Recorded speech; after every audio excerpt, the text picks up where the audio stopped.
Tá me escutando, Fábio? Opa, o pessoal tá entrando aí.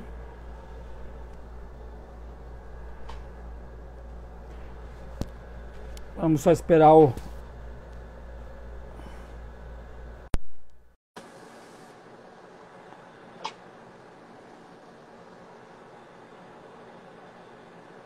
Vamos só E esperar aí? aí. Opa, tá me ouvindo bem, Renato? Tô ouvindo. Tá me ouvindo? Tô te ouvindo bem Ó, também. Tá só minha internet. tua câmera tá só cortando tua cabeça um pouco aí, Ah, muito mas que eu bem. Eu dou um passo para trás. acho que sim. Acho que é isso aí também. O pessoal já tá entrando aí também. Olha aí, já temos 13 pessoas em alguns segundos de live, né? A Vamos ver. minha, a minha Vamos, internet tá meio caótica nesse momento, Mas exatamente. eu saí e entrei de novo, só para tu saber, tá? Eu saí e entrei de novo, aquele outro vídeo, o pessoal tava reclamando que não tava dando. Aí o pessoal entrando, já temos 16. Mas então tá, né? Eu não vou também esperar que a gente consiga juntar aqui 5.000 pessoas, então eu vou. Que eu já vi gente fazendo live, vamos aguardar chegar aos 5.000 que a gente começa. Eu acho que não é uma boa ideia para a gente aguardar os 5.000, né? Então, só Verdade. espero, o pessoal vai acenando aí se estão nos ouvindo, por favor. É só isso que a Vou gente tentar pede, pegar. tá? Já temos 19 pessoas, estamos Vou chegando tentar aí. pegar. Bom, então tá, né? Vamos começar. Eu quero só, primeiramente, fazer algumas apresentações para todos que estão online aí. Pelo que eu estou vendo até agora do pessoal que está online, a grande maioria é seguidor do Renato, não são meus seguidores, a grande maioria, pelo que eu estou vendo agora, ou passaram a ser meus seguidores a partir de agora também, o que eu agradeço a presença. Então, queria dizer, eu sou professor de História, com mestrado em História pela Universidade de Passo Fundo, além de ser pesquisador de questões voltadas à negritude e com especialização em Sociologia. O Renato é doutorando em Educação pela Universidade Federal do Rio Grande do Sul, professor de Filosofia, e nós não temos, em hipótese alguma, o objetivo, acho que o Renato está meio ruim a internet dele, nós não temos o objetivo. Vocês continuam me ouvindo? Continuam me ouvindo? Que eu acho que é o Renato que está caindo. Vamos aguardar um pouquinho, que a internet não está nos ajudando. Oi, Renato. Tá. Olha, a Vivo tá me boicotando Tá, hoje. nós vamos do jeito que dá. Então, eu queria dizer para vocês que o nosso objetivo aqui não é, em maneira alguma, fazer uma aula definitiva ou definidora sobre o assunto. Não é esse o objetivo. Eu estou iniciando porque é assim que eu vou me colocar mais como um entrevistador do que como um debatedor. O Renato, que é o convidado, aí se a internet nos permitir, a fazer então uma série de análises e uma série de concepções a respeito do tema, do fenômeno do bolsonarismo. E eu vou começar, Renato, com uma provocação para ti, que é bem típica minha. Tu sabe que a gente concorda em muita coisa, mas nós temos talvez um ou outro aspecto de divergência, e talvez o maior deles seja que tu tem, agora eu vou falar aqui publicamente, te colocar numa saia justa, tu tem um otimismo que às vezes me irrita, né? E eu, por outro lado, tenho um pessimismo que eu acho que te incomoda também. Então, a minha provocação para ti é o seguinte, Renato, nós podemos começar a tentar explicar o bolsonarismo por uma possibilidade de ser um sentimento pré-existente no Brasil e apenas representado agora, ou não? E se tu acha que dá para explicar o bolsonarismo, por onde que a gente começa a explicar ele? Obrigado. Bom, é uma pergunta difícil, né? Tá ouvindo? Agora tô Deixa ouvindo, eu tô ver. ouvindo, tô ouvindo. Beleza. Tô. Sim, é uma pergunta bem difícil, né? Porque a gente tá, de modo geral, batendo cabeça um pouco para entender o que é bolsonarismo. A gente, eu digo, quem está se propondo a entender, né? Porque tem gente com leitura pronta, já vindo de algumas teorias anteriores, que não percebe a novidade do que é o bolsonarismo, né?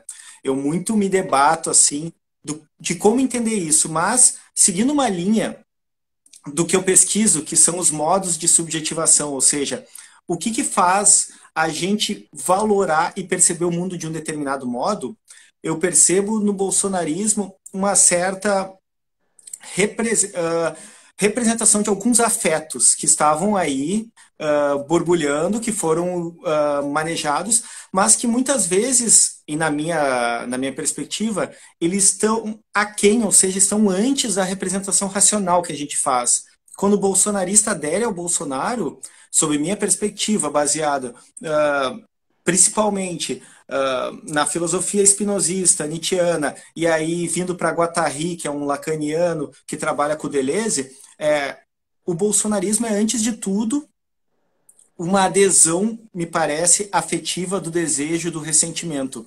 E por isso é tão difícil disputar essa galera, porque eu estava falando hoje com uma amiga sobre isso. O Bolsonaro e o bolsonarismo, eu chamo de bolsonarismo porque é um modo de perceber o mundo, já é uma subjetividade, né?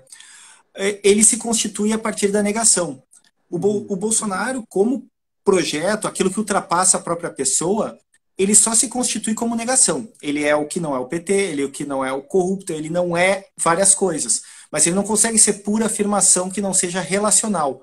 Então a gente está lidando aqui com um expediente de algo que é de uma ordem afetiva e de uma ordem de uma negação. Ele em si não é propositivo, me parece. Ele precisa do fantasma, criar o espantalho para se colocar como algo existente, como uma via política. Eu vou te colocar algumas questões assim voltadas àquilo que eu não acredito. Tá? Primeiro, eu não concordo com o historiador Marco Antônio Villa e concordo com muita coisa que o Villa fala. Tá? Eu não sou também daqueles que acham que não está no meu campo ideológico, eu não tenho que acreditar em nada. Não penso assim. Concordo com o Villa em muita coisa, mas eu não concordo quando o Villa diz que não dá para chamar de bolsonarismo porque não possui um conjunto de ideias orgânicas. Primeiro, que eu não concordo, porque eu acho que possui sim um conjunto de ideias orgânicas. Segundo, eu não concordo com aqueles que dizem assim, de forma bem simplista, mas não seria óbvio surgir um movimento desse justamente num momento em que a gente tem aí um apocalipse coaching. Eu acho maravilhoso esse tema.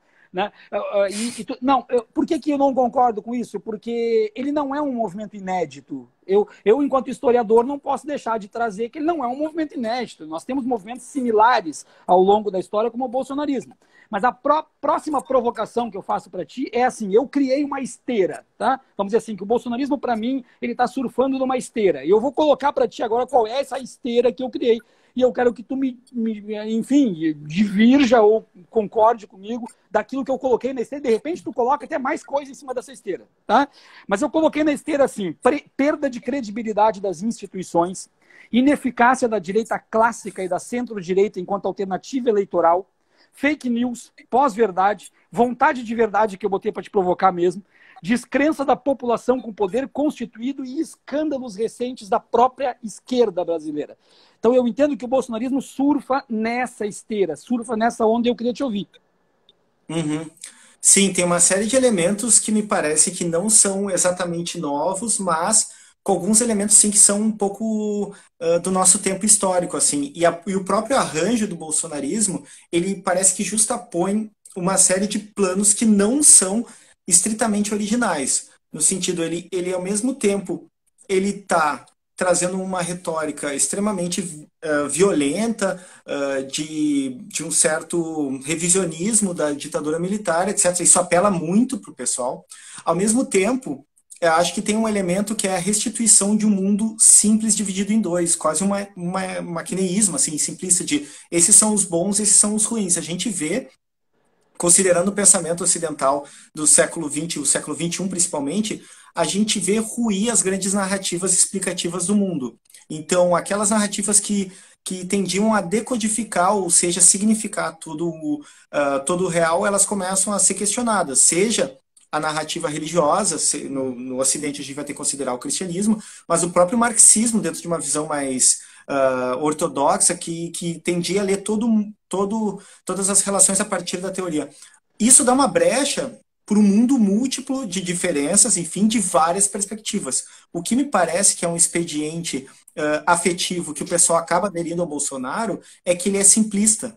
Por mais que nós acusemos isso, e realmente temos que acusar, porque a realidade é muito mais complexa, há uma espécie de viuvez de uma verdade de um mundo facilmente legível, de bem contra mal. Você pode ver que um traço comum entre os bolsonaristas é acreditar que eles estão travando uma guerra do bem contra o mal. Eles estão tentando limpar.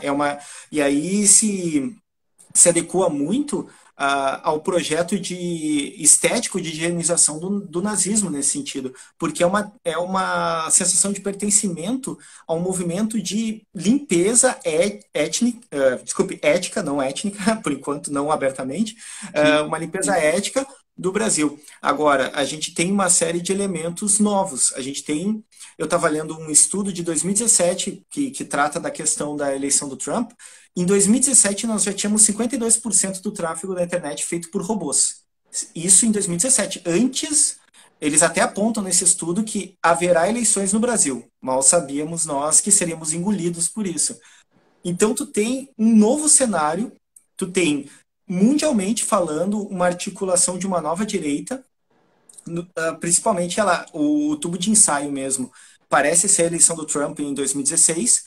Tu tem mecenas lá botando dinheiro, como Robert Mercer, que é um cara multibilionário que vai dar dinheiro para o Andrew Breitbart, que vai abrir um site, que é um site de extrema-direita, que vai contestar a grande mídia. E eles vão fazer coisas que a gente vai ver ser replicadas no Brasil, que é, eles vão começar em ONGs, eles vão começar em partidos políticos com uma câmera escondida e vão lá e vão tentar conseguir algum tipo de informação não, às vezes, comprometedoras e depois vão divulgar. E aí o que eles vão fazer? Eles divulgam, vão ter o dinheiro para replicar e vão dizer a grande mídia não noticia isso, a grande mídia ela está comprometida. E essa ideia de minar a grande mídia, que por um lado eu falo nós, mais alinhados à esquerda, sempre batemos nas relações de poder da mídia, dá uma brecha para a gente perder a referência do que a gente considera como fato, do que a gente considera como verdade, entre aspas, porque a questão da verdade ela vai ser muito, muito cara e muito questionável, né? Deixa eu te fazer mais umas provocações, então. Uma que eu já fiz para ti várias vezes pessoalmente, até porque a gente tem histórias fantásticas juntos, até de correr de cachorro em corredor de prédio, né? Mas enfim, piada interna, né? Então, mas algumas coisas que eu já te falei, então, pessoalmente, que vou falar aqui também publicamente, na verdade, são duas questões que eu acredito que elas estejam amarradas, tá? Duas questões. A primeira, tu sabe que eu discordo completamente da forma que a academia se posicionou em relação ao Olavo de Carvalho durante muito tempo, né? E estou chamando aqui Olavo de Carvalho porque é o intelectual orgânico, desculpa, é o termo que eu tenho que botar para fazer pelo menos de forma análoga, né? Ele é o intelectual orgânico desse movimento e se a academia se posicionou em relação ao Olavo de Carvalho de uma forma de não dar palco para ele, de silenciar, de não se portar perante ele, da mesma forma o Congresso Nacional se posicionou em relação ao Bolsonaro enquanto ele esteve lá como um deputado do baixo clero. Da mesma forma. Tá? Analogamente, pelo menos, é muito fácil de falar, porque, inclusive, eu ouvi, e eu posso falar aqui ao vivo, porque eu ouvi o Marcos Rolim, sociólogo, que na época em que era deputado do Partido dos Trabalhadores, no início da carreira do Bolsonaro e ele como um deputado, ele numa palestra disse várias vezes, eu assisti 3 palestras dele, ele disse várias vezes que o acordo que eles tinham dentro do Congresso Nacional era deixa falar. Deixa falar, porque o que ele fala não importa, o que ele fala não tem força, o que ele fala não tem, então não vamos nos estressar, deixa ele falar. Então o acordo era mais ou menos assim, quando ele pedia a tribuna, ele ia para a tribuna, ele falava e a grande maioria, suprema maioria do Congresso dizia, tá, deixa ele falar e deixa ele ficar no vazio, porque fica por isso mesmo. Renato, deixaram falar por 30 anos e o cara chegou no poder. Tá? Então eu faço essa comparação com o Olavo de Carvalho, tá? que deixaram falar e ele criou o que ele criou. Eu queria, com toda a honestidade do mundo e toda a admiração que eu nutro por ti, que tu falasse a respeito disso. A gente há muito tempo debate nessa questão do Olavo de Carvalho, da academia. A minha perspectiva em relação a não dar palco para o Olavo de Carvalho, primeiro, que as obras dele, analisando filosoficamente, elas são pobres, se não pouco interessantes, vou colocar nesses termos. Eu tenho uma perspectiva que é próxima, nesse sentido, daquela que vai defender o historiador e que foi o editor do Le Monde, o Vidal Naquet, quando ele escreve o livro Eichmann de Papel, que ele diz que quando a gente traz para o debate um revisionista, quando a gente traz para o debate um sujeito que não produz com consistência, para a academia, a gente, tacitamente, a gente está validando esse discurso. A grande questão para mim é refutar o Olavo de Carvalho em termos filosóficos, racionais, não vai mover, me parece, 1 centímetro dos olavistas. porque a questão deles não é conceitual, a questão deles não é de critérios lógico-filosóficos. A questão deles é que ele parece uma espécie de vetor, ou ele encarna alguns valores que tem apelo na ordem do desejo e na ordem principalmente do ressentimento, que é o que leva essa galera a aderir ao Olavo de Carvalho. Por exemplo, a gente... Bom, tu tens estômago para ver isso, eu admiro muito, porque eu não consigo, eu vejo um pouco e já fico indignadíssimo. Mas ele andou postando um vídeo, que lá teve uma parte que a gente conversou, que tu disse que era só um extrato, que ele dizia que não existe mortos pelo Covid-19, porque, enfim, tu teria que testar todos os órgãos na autópsia para encontrar que aquele foi a causa, né? Uhum. Esse é um nível de negacionismo que é como... A grande questão é como que tu tenta inserir racionalidade lógica no absurdo. Onde é que é a entrada desse absurdo? E na hora que eu falo isso, na hora que eu interpelo, qual o perigo de eu não estar, de algum modo, legitimando ele? O outro lado é, e aí o caso do Bolsonaro, dele falar por tantos anos, e aí teve um dia que eu vi a Mônica Iose, que trabalhava no CQC, dizer, pô, se eu soubesse que a gente estava dando palco no CQC para ele quando tirava a onda em 2013, eu não teria feito isso.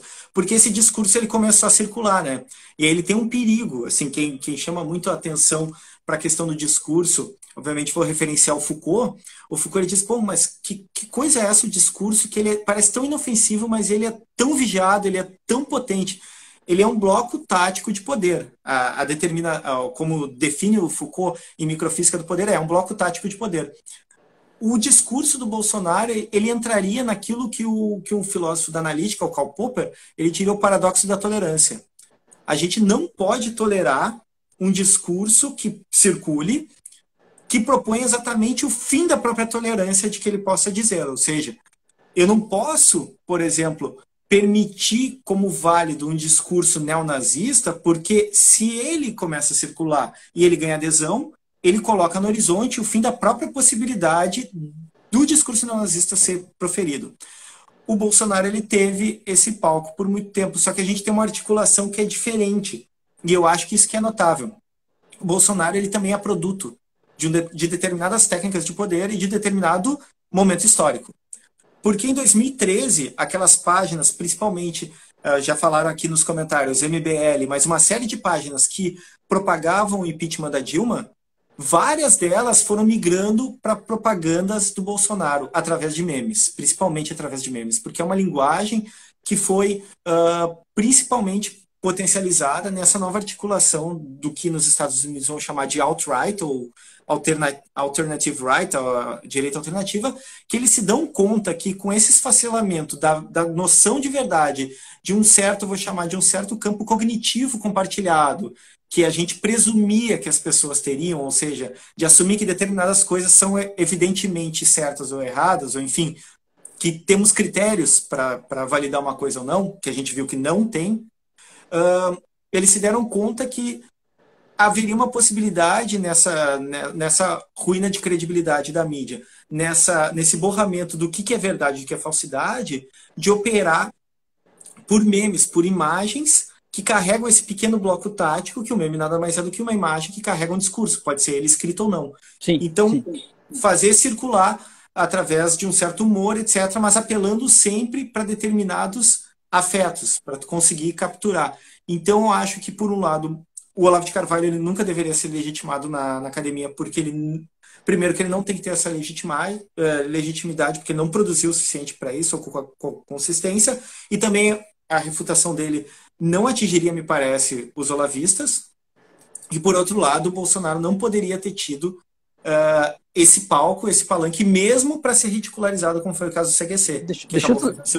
Deixa eu trazer para ti duas questões aqui, que senão vai acabar escapando. A Silvia Bandeira, ela colocou, e qual é a escapatória? E o Júlio Souza, mestre em História, meu amigo, professor, pediu para tu explicar um pouco mais o tal do ressentimento, tá? Um pouquinho mais, mas a gente não pode se estender muito nisso. Mas eu quero, na esteira do que a Silvia colocou e qual é a escapatória, eu quero te fazer uma provocação que acredito que a questão da Silvia vai entrar nesse meio, tá? Minha provocação para ti era inevitável, então, o bolsonarismo chegar ao poder e junto desse, se era inevitável ou não, alguém errou nessa história, né? Tem que existir uma autocrítica, tem que olhar para dentro, alguém errou. Se não era para dar palco, tudo bem, a gente vai continuar discutindo a vida inteira, eu e tu, sobre isso, mas se não era para dar palco, quem errou, por que errou, ou ninguém errou e era inevitável de fato? O que tu entende disso? Eu acho, o primeiro cuidado que eu acho que a gente tem que ter, não só como pesquisadores, enfim, é de não virar uma coisa que acontece muito, e a gente conversa muito de uma certa esquerda acadêmica, de médico de defunto, que é tu olha a autópsia e diz, poxa, era só ter dado tal remédio, mas o cara já tá, o defunto já tá ali, né, já tá posto. Não acredito que haja uma inevitabilidade da história, mas efetivamente aconteceu. A grande questão é que eu acho que a gente demorou para conseguir entender o que estava em jogo e onde estava a disputa. Onde estava essa disputa? Um exemplo que me deixa muito evidente de que a gente não entendeu ou entendeu tarde demais onde estava o campo de disputa. Deixa eu te interromper rapidinho. Rapidinho. O André, teu ex-professor, está online aí, teu vizinho também, e o André tá de prova. O André tá de prova. A gente demorou para entender uma vírgula. Eu acompanhando o Olavo de Carvalho a vida inteira e lendo caras como o Luiz Felipe Pondé, que está na minha estante, eu sabia de muita coisa, Renato. Só que me ridicularizaram no Twitter. Tem um monte de gente aqui presente que pode dizer isso. Me ridicularizaram no Twitter. Então, talvez, eu vou já te dar a palavra, talvez dar palco não, mas ser estudado sim, ser analisado sim, ser lido sim. E aí, quando eu dizia, tô lendo o livro do Olavo de Carvalho, mas tem que ter estômago. Renato, alguém tem que fazer isso, Renato. Alguém tem que fazer. Eu fiz, só que eu sou um Zé Ninguém da Silva. O que adianta eu fazer? Alguém grande tinha que fazer. E agora tem artigos muito bons sobre, mas foram feitos quando? Agora. Agora, que já está pronto, foi feito. Porque o próprio Christian Dunker tem uma resposta genial ao Olavo de Carvalho, mas a resposta dele é de agora, 2020. Antes ele estão falando de mim, deixa falar, esse cara não merece. Depois que chegou ao poder, agora ele respondeu. Desculpa te cortar, mas eu tinha que dar isso aí. Ó, o Renato acabou de dizer, é Vero, né? O Renato sabe disso, tanto que eu incomodo ele sabe disso. Continua aí, por favor, Renato. Eu vou trazer um exemplo. Renato, o André. O André, meu vizinho, que descobri depois que era meu professor no ensino médio. Tá aí, o Caju.love. Pois é, mais de uma pessoa vai me falar hoje do André, inclusive eu conheço o teu vizinho. Mas a questão, me parece, é que a gente demorou para perceber, e eu vou usar um exemplo. Quando fizeram, na campanha do Trump em 2016, essa articulação de jogar no algoritmo e aí usar uma personalização, né? Tem todo aquele caso da Cambridge Analytica e tal, que eu não vou entrar muito.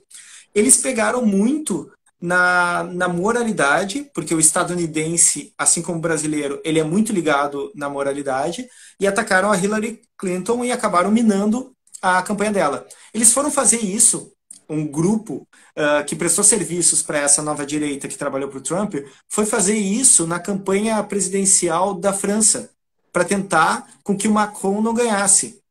Só que eles, na cultura eleitoral francesa, eles não pegou e não minou a campanha deles, porque os franceses, em média, não se importam com a vida moral ou a vida pessoal do candidato. Eles usaram a mesma tática, eles transplantaram a tática estadunidense que promoveu Trump e minou a Hillary e tentaram atacar o Macron e não fez diferença. Ou seja, a gente está vendo outros modos de articular e constituir a perspectiva política. E a gente está lidando com coisas que são muito difíceis de serem interpeladas. Na época do segundo turno, eu estava falando com um amigo meu que estava trabalhando na campanha, na parte de marketing do Haddad, e eu falei, cara, o que a gente vai fazer? Ele me disse essa frase e me marcou.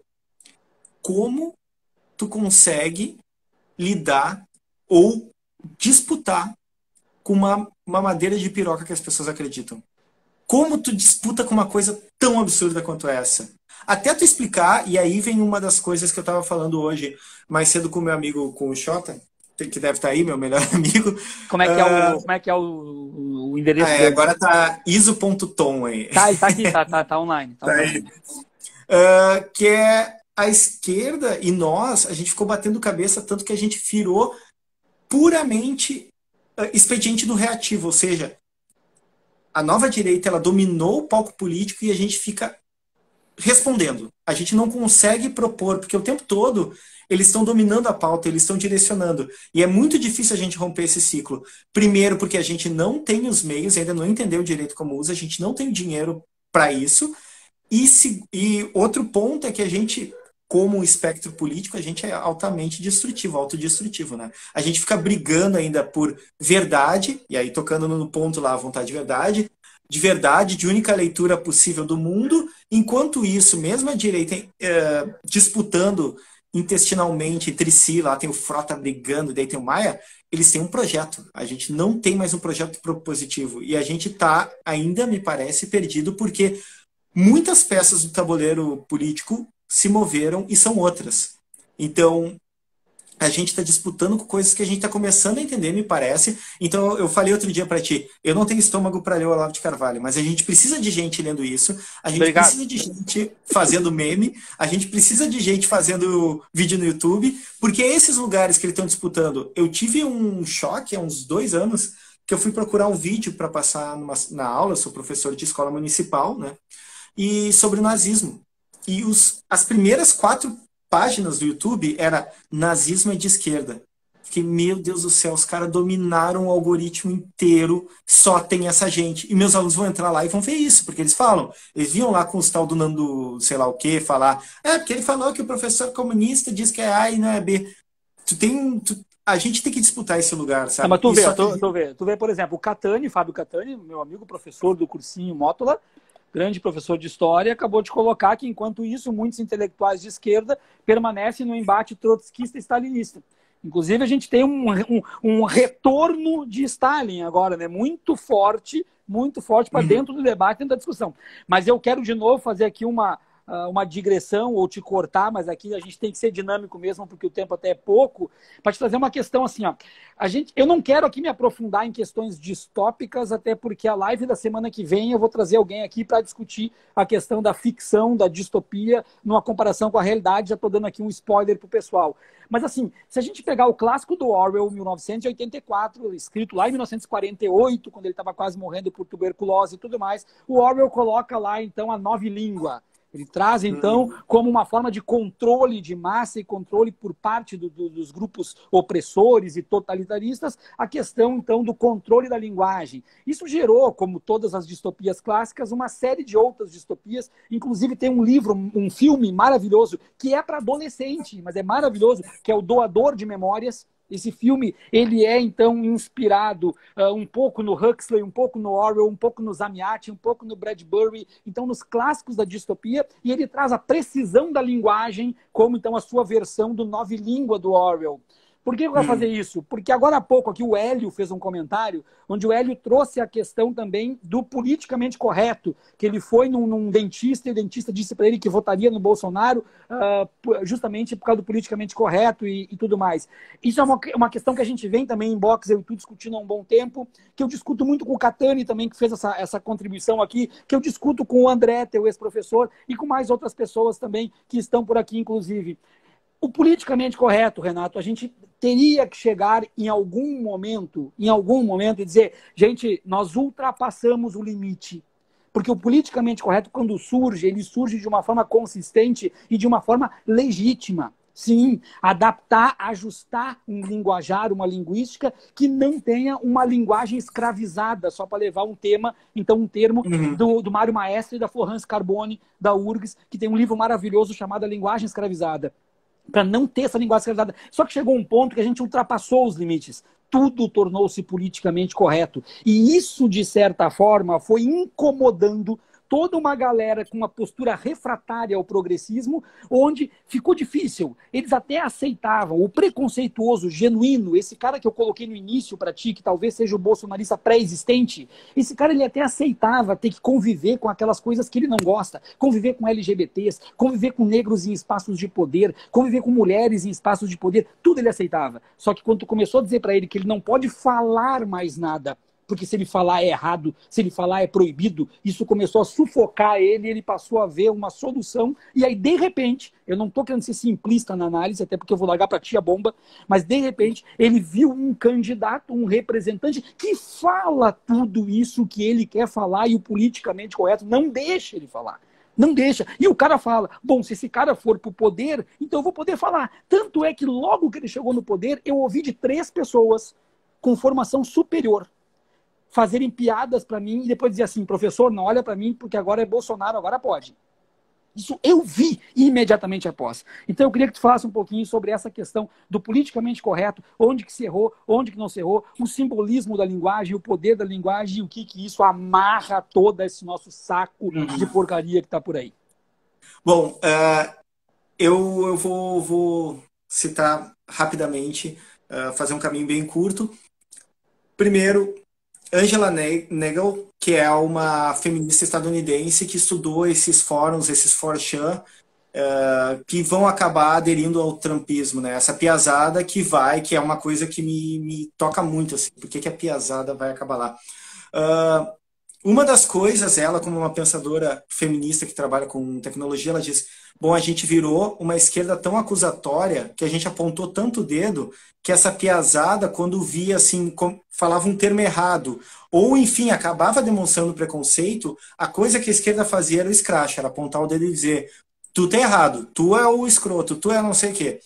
O que a direita fazia? Dizia, tu não pode ter vergonha de ser quem tu é, tu vai ter vergonha de ser branco, tu vai ter vergonha de ser homem, vem para o nosso lado que a gente vai te aceitar como tu é. Então, quando tu dizes desse bolsonarista pré-existente, dessa coisa do ressentimento que aparece, né, que eu estou trazendo ressentimento e é nos termos nietzschianos, é exatamente a minha tese do afetivo. Tu adere ao bolsonarismo pelo afetivo. Mas eu ia citar, além da Nagel, um historiador da filosofia chamado François Cousset, que ele estudou a revolução que acontece filosófica com a chegada dos franceses pós-estruturalistas nos Estados Unidos ali pelos anos 60 e 70, quando começam os protestos, enfim, todo aquele caldo. Tu tem entrando nos Estados Unidos Deleuze, Foucault, Derrida, mas o Derrida é o cara que vai bombar. E a tese do François Cousset me parece muito interessante, que é a seguinte, a desconstrução que o Derrida está colocando dentre esses autores e autoras, porque tu vai ter Júlia Kristeva, tu vai ter outros autores dessa leva, a do Derrida é aquela que não implica uma postura ética de vida acoplada. Tu pode passar a vida inteira fazendo desconstrução de linguagem e nunca modificar a tua relação com o outro. Ele vai dizer, bom, a academia estadunidense deu conta que era mais fácil domesticar Derrida do que domesticar um Foucault que vai propor uma certa ética. Vai domesticar o Derrida do que o Guattari, do que o Deleuze, do que a Júlia Kristeva, porque, de algum modo, é muito cômodo para esse acadêmico ficar apontando os erros e dizer, bom, tu não usou o termo certo. Isso me lembra, muitas vezes, de exemplos que eu fui trazer da escola. Tal aluna falou tal coisa para tal aluna. Eu dou aula em periferia, em 2 periferias. Mas esse termo é problemático, né? Porque o guri disse, homem que é homem, não bate mulher. Nessa bolha de desconstrução não percebe o campo de real dessa galera, que o cara dizer isso para dizer, meu, não bate na tua namorada, já é um passo. Mas, retomando a questão da linguagem, e aí trazendo Nietzsche, nós temos, no conforto da desconstrução linguística, dessa novilíngua, poderia dizer, uma esquerda extremamente moralista e acusatória, que não sabe, parece, trabalhar com os processos de aprendizado e mesmo de produzir mesmo esse processo nas pessoas e prefere apontar o dedo. Tu é o machista, tu é o racista, tu é não sei o quê. E isso acaba, segundo a Nagel, tomando ela de volta, empurrando parte da galera, seja por ser de outra geração e não entender muito bem por que estão acusando ele de tudo isso, ou seja, por ser jovem e pensar, pô, mas eu tenho culpa de ser eu? A gente acaba com essa novilíngua, com esse extremo moralismo. E aí eu vou fechar com certa ironia que eu fazia com alguns colegas na universidade, que eu dizia, bom, tem gente que eu leio que fala de racismo, LGBTfobia, que parece que a revolução vai vir numa nova gramática. Que é só tu trocar as palavras e falar as palavras certas, que pronto, o real se adequa à linguagem. Não diminuindo como tu fizeste, né? Todas as questões são levantadas, mas ela se tornou mais do que um clichê e se tornou um dispositivo moral dentro da esquerda de acusação. Deixa eu fazer uma colocação para ti importante assim, ó. Bom, primeiro, para não deixar de falar, o Derrida, segundo Olavo de Carvalho, é analfabeto funcional, tá? Então, fecha parênteses, só para não deixar passar isso aí. Um outro exemplo, dentro desta questão, o Júlio Souza está trazendo só a questão bombástica aqui, eu vou tentar atender, Júlio. Tá? Mas uma outra questão que me incomoda, quer ver? Olha só, tu pega um cara progressista, e aqui eu vou colocar agora, eu acho que é a provocação mor, tá? É a coisa que tem que ser feita mesmo e que alguém tem que dizer, tá ok? Tu pega um cara progressista e esse cara, ele escreve num texto gigantesco, quilométrico, todo amarrado com conceitos, com teorias, perfeito. Esse cara ele é progressista por essência, esse cara ele é a favor de taxar as grandes fortunas, esse cara é a favor da igualdade social, da igualdade racial, da inclusão das pessoas que sofrem com capacitismo. Então esse cara faz tudo isso. Só que daí lá no meio do texto dele, em vez dele escrever homossexualidade, ele escreve homossexualismo. A esquerda acaba com o cara. O texto dele não serve mais, é colocado no lixo e eles vão começar a fazer um debate para dizer que não é homossexualismo e é homossexualidade e vão esquecer todo o resto. Toda a contribuição que o cara tem, ela vai por água abaixo por causa de uma situação.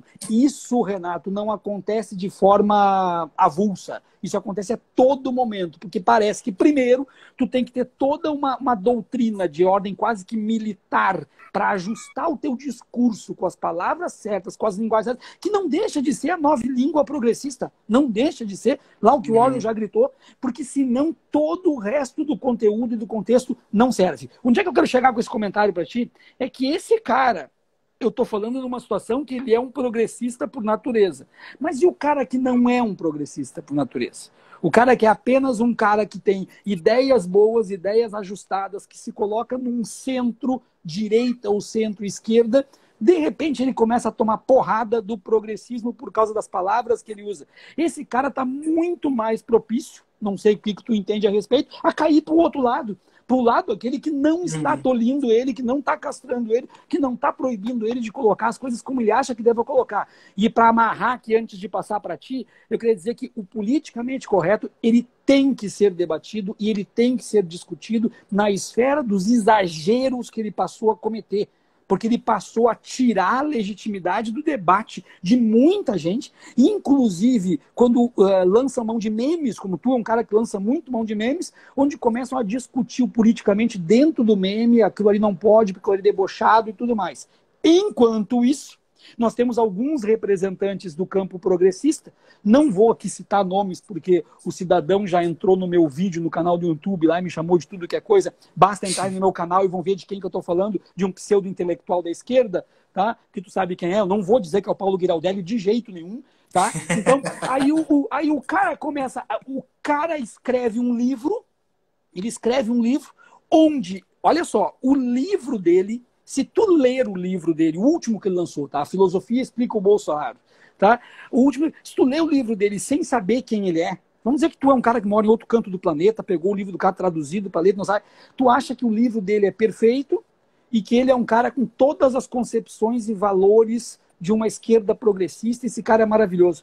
Porque o cara escreve exatamente o oposto do que ele fala, do que ele age e do que ele é. Ele, no livro dele, ele critica a direita por cometer erros de preconceito e discriminação que ele comete no discurso dele. Mas por quê? Porque para ele é o seguinte, o negro pode ser achacado com políticas racistas e piadas racistas se for um negro do outro campo ideológico. A mulher pode sofrer machismo se for do outro campo ideológico. O gay pode sofrer LGBTfobia se for do outro campo.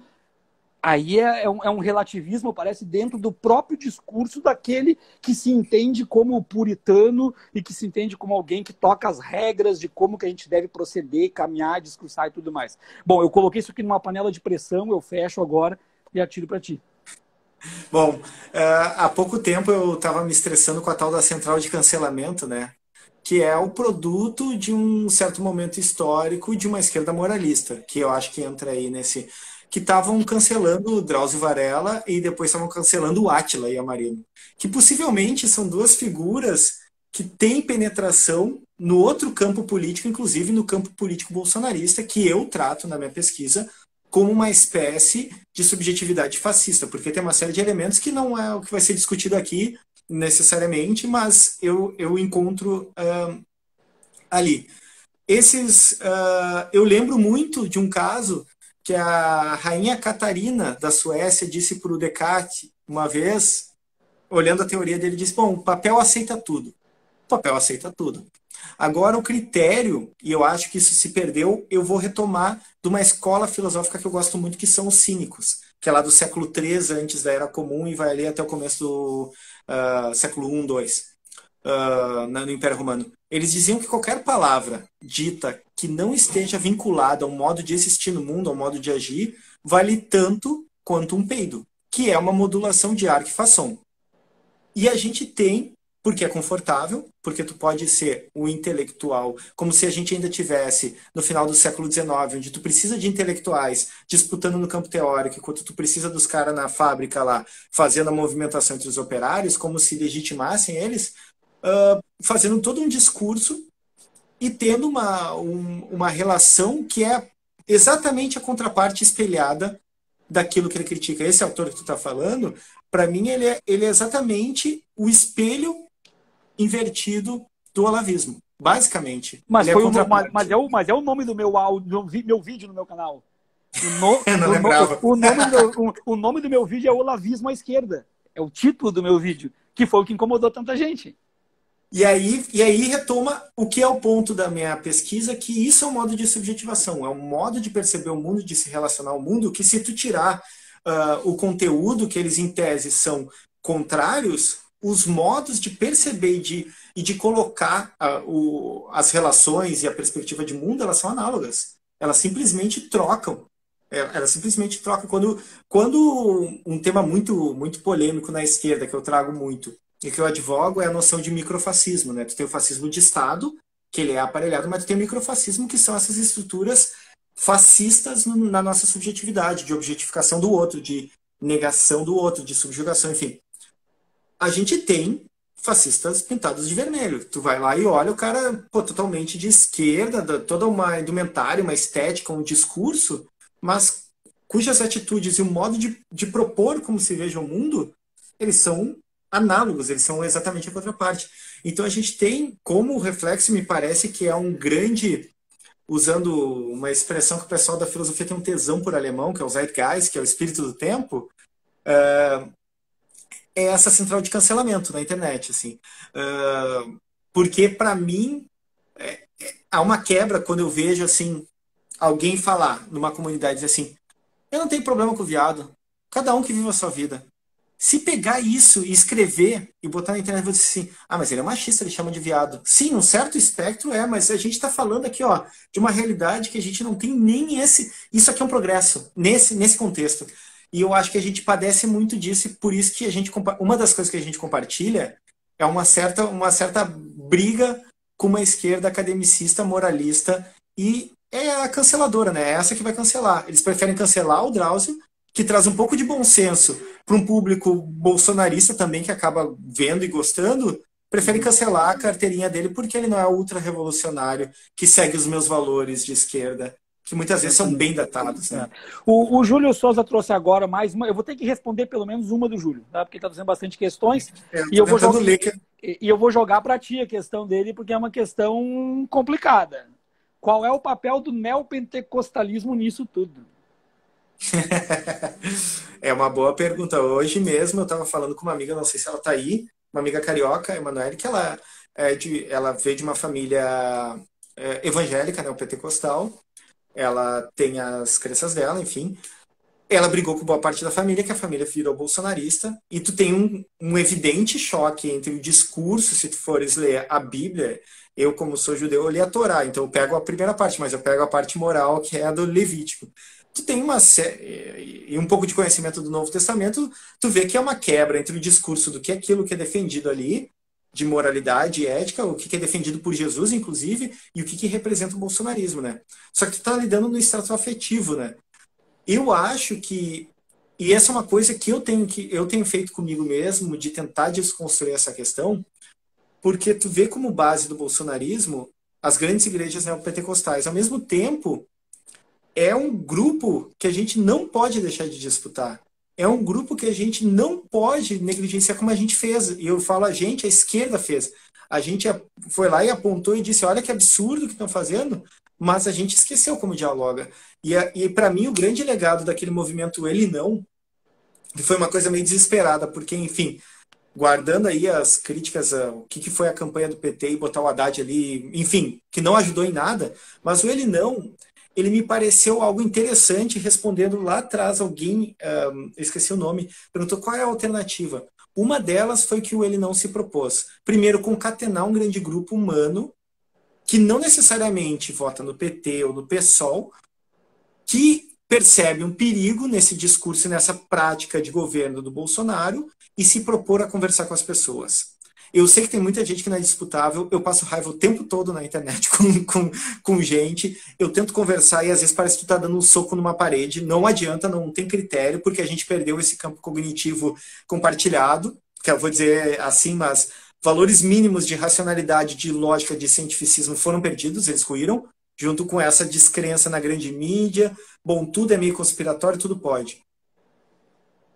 Isso, a gente perdeu essa capacidade, eu acho que a gente tem que, com os neopentecostais, a gente tem que aprender a conversar. E a gente tem que aprender a entender que se eles estão lá por uma crença em Jesus, ou na salvação, ou enfim, numa teologia da prosperidade, há valores que colidem diretamente com esse modo de perceber o mundo, que é o bolsonarismo, que eu chamo de bolsonarismo como um fenômeno de subjetividade. Bom, eu não tenho como. A gente vai agora para a reta final, porque é só 1 hora que a gente fica no online, então falta 10 minutos.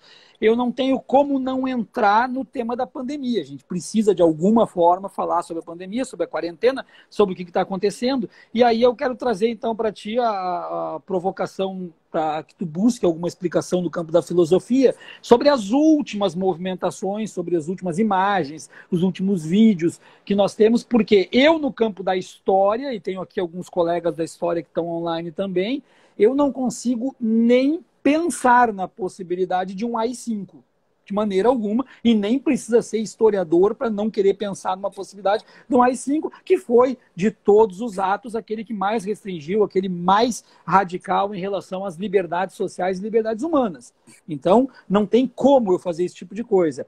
Mas a minha discussão aqui, a minha pergunta para ti, não é em relação ao AI-5 ou não AI-5, é em relação à ressonância que surge a partir de um discurso de AI-5 e ainda o retorno uníssono em coro do AI-5, AI-5, AI-5. É evidente que é uma parcela que não chega a ser de grande representatividade dentro de 210 milhões de habitantes, mas ela também não é tão pequena assim, como algumas pessoas entendem que é. Talvez aquele que está na esquina, aquele que está na rua, seja em pequeno número, mas tem aquele que concorda com aquele que está em casa, que não sai, que não vai para a esquina, mas que pensa da mesma forma. Então eu queria te ouvir, para a gente encaminhar já o final da nossa fala, que tu falasse um pouquinho geral do que tu está vendo de pandemia e quarentena nessa questão, então, nessa dicotomia política, e a análise desses últimos fatos aí, como é que a gente pode tentar entender essa construção, se é que dá para se dizer de construção de um pensamento e de adesão a um pensamento,